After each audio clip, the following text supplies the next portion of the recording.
Sumainyo ang Panginoon. At sumaiyo rin. Ang mabuting balita ng Panginoon ayon kay San Mateo. Papuri sa iyo, Panginoon.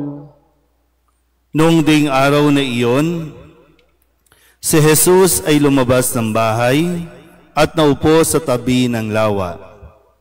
Pinagkalipunpunan siya ng makapal na tao, kaya sumakay siya sa isang bangka at doon naupo.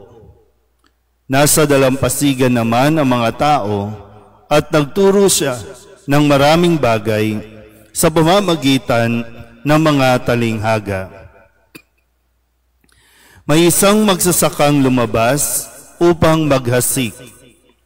Sa kanyang paghahasik ay may binhing nalaglag sa tabi ng daan. Dumating ang mga ibon at tinuka ang mga iyon. May binhi namang nalaglag sa kabatuhan.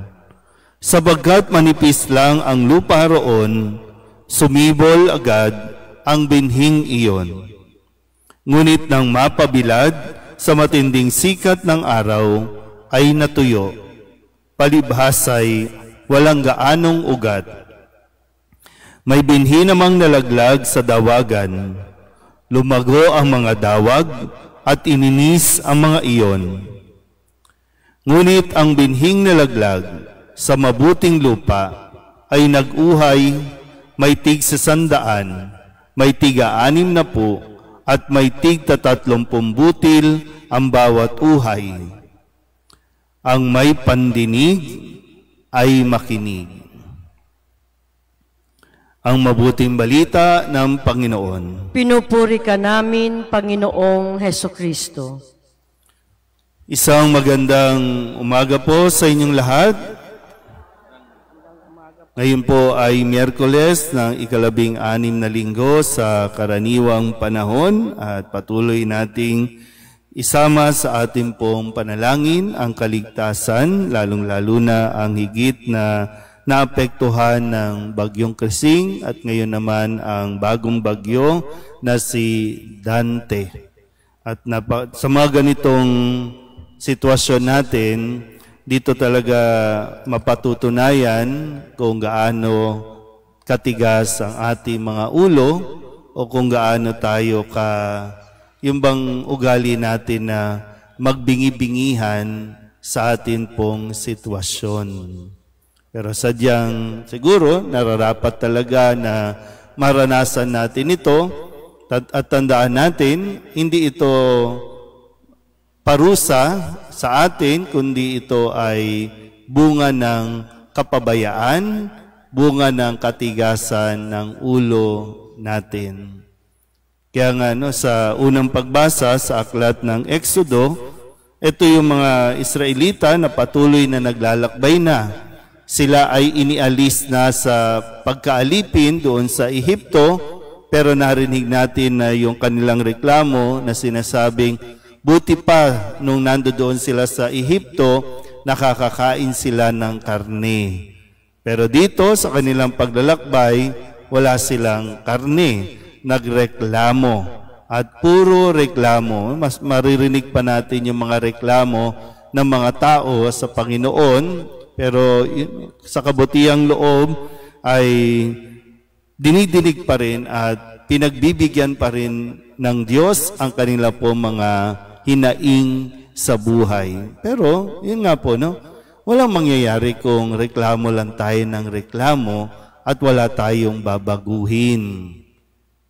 Kaya nga sabi ni Kristo sa ating Ebanghelyo sa kanyang paggamit ng talinghaga, ng mga hasik, yung binhi na inihahasik, na para bang, di ba, pag naghasik ang magsasaka, yung sinaunang pamamaraan, di ba, isasaboy lang yan. Kukuha, tapos isasaboy lang yan.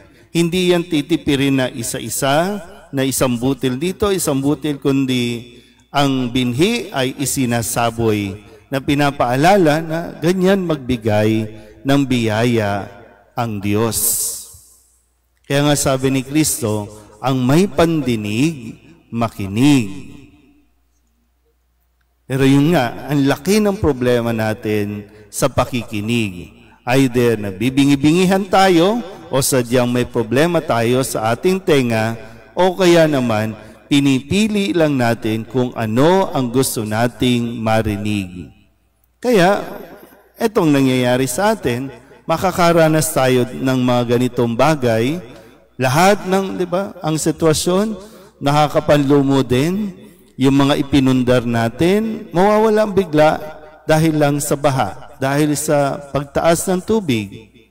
Yung mga kotse na pinahalagahan, yung mga ari-arian, mga appliances, lubog lahat yan. Mawawala din lahat, masisira din lahat yan. Tapos mauuwi tayo sa reklamo sa Diyos. Unang-una, nakinig ba tayo? Isisisi ba natin sa bagyo? Isisisi ba natin sa kalikasan yung kanyang natural na paggalaw? O sadyang ang lahat ng ito dahil hindi tayo nakikinig? Kaya lahat ng biyaya na mayroon tayo, mawawala. Pero yun nga, dahil mabuti ang Diyos, mapapalitan din yan. Pero yung aral na matututunan natin dito, yun yung mas mahalaga. Hindi tayo pwedeng magreklamo lang ng magreklamo. Kailangan din nating kumilos. Kailangan din may baguhin sa atin pong pag-uugali, lalong-lalo na sa ating pakikinig. Kaya nga, pinagigiitan dito, ang may pandinig ay makinig. At ang taong marunong makinig, hindi yan mapapahamak. Ang taong marunong makinig, yan ay mas lalong pagpapalain ng Diyos. Kaya nga sabi, ang matatanggap ng taong marunong makinig ay mag-uuhay o magbubunga, may tig sa 100, tig-60 at tig-30 butil. So anuman ang sitwasyon natin sa kasalukuyan, yan ay bunga ng ating pong pakikinig. Kung maganda at maayos ang ating pong pamumuhay, dahil natuto kang makinig. Kung medyo miserable at hindi maayos ang iyong buhay, yan ay dahil sa hindi mo pakikinig o hindi mo pagsunod sa mga sinabi sa iyo. Amen?